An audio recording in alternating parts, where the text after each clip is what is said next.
Did Busch Beer to Trackhouse just get leaked? Is Chase Elliott coming back at Martinsville? And more. Let's talk about it. Coming up next.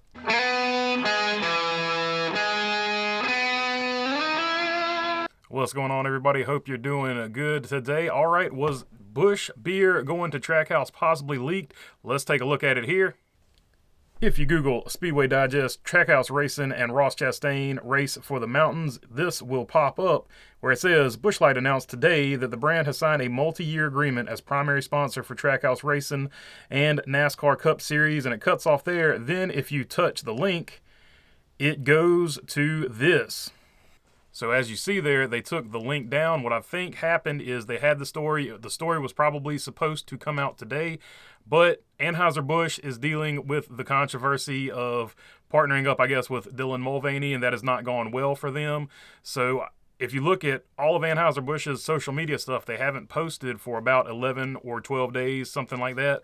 So I think because they haven't posted anything, this came out and they got in touch with this group and said, hey, we're staying off social media for a while until this thing probably, I guess, blows over. I don't know.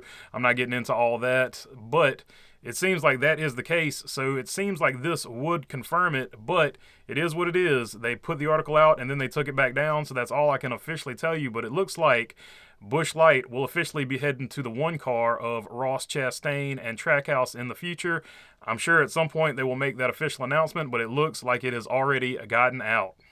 Per Bob Pockers, on SiriusXM's Morning Drive, Jeff Gordon said it is possible Chase Elliott could return this weekend at Martinsville or Talladega or Dover. He said Elliott's recovery is going well and is week to week, and every week it is hopeful he will return. So there you go, Chase Elliott fans, stick around. He might be coming out for Martinsville. He might return that soon. Martinsville would be a hard track to come back to just because you use that brake pedal so much there. So I don't know if that would be the track he wants to come back to. Talladega also, there's a chance of a lot of wrecks there. I don't know if he would want to come back there. I mean, I'm sure he wants to come back last week or something like that. So I'm sure if it was up to him, he would already be back. But Martinsville is definitely going to be a tough track to come back to. And Bob Pockers would later go on to say this: there is no deadline for Hendrick to decide who races this weekend. Obviously, they would want to know before they put a seat in the car. Tech isn't until early Saturday at Martinsville, as Cup cars are not on track until 4:35 Eastern Time on Saturday.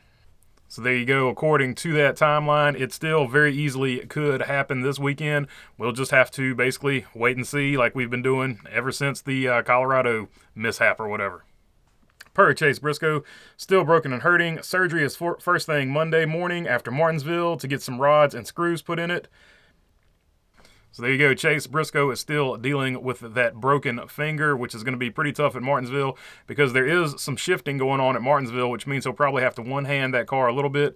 Probably not going to be the most fun thing in the world, so good luck to Chase Briscoe. He's dealing with that, but he will get the surgery done Monday after the Martinsville race if we're not racing on Monday in Martinsville because the weather is not looking super promising. But that being said, I'll still be out there for all of the events because I've got the tickets. I've already paid for them, so I will be there anyway. And to wrap things up, Zane Smith will be filling in for Cody Ware in the number 51 for Rick Ware Racing at Martinsville. No word yet as to if this is going to be a permanent deal or what's going on. Obviously, we'll have to, let that thing go through due process, like I said yesterday. And that's about it. That's all I got for you on this one. If you like the content, made it this far, feel free to subscribe. All your subscriptions mean a lot to this channel. And if you're already subscribed, I appreciate you all as well. If you got a comment, question, or anything like that, leave it down in the comment section. I try to get to as many of them as I can. And other than that, thanks for your time. Peace.